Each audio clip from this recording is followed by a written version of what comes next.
ពេលណាដែលស្មុគស្មាញយើងយល់អំពីពធការអប់រំចិត្តពពធរបស់ព្រះអង្គរៀនផ្លាស់ប្ដូរអារម្មណ៍ហ្នឹងឯង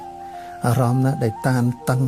ត្រូវផ្លាស់ប្ដូរកាន់យកអារម្មណ៍មួយដើម្បីបធូរបថយឲ្យ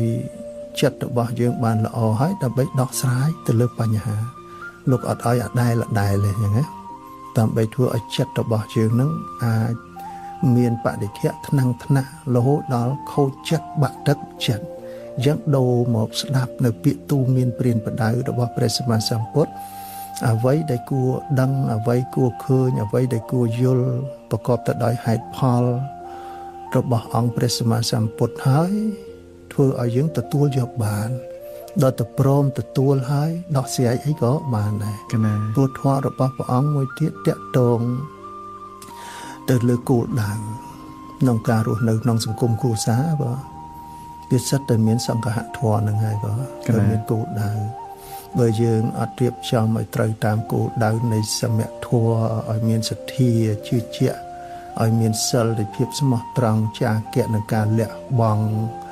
របស់យើងនឹងប្រកបដោយសតិនិងបញ្ញាទេវាអត់ដោះស្រាយបញ្ហានឹងបានទេអញ្ចឹងណាវាធ្វើឲ្យស្មុគស្មាញប៉ុន្តែដល់យើងយល់ធម៌ធ្វើឲ្យក្នុងការរៀបចំដំណើរគោលការណ៍សាងនៅសុភមង្គលក្នុងក្រុមគ្រួសារមានសង្ឃៈធម៌អាចទៅ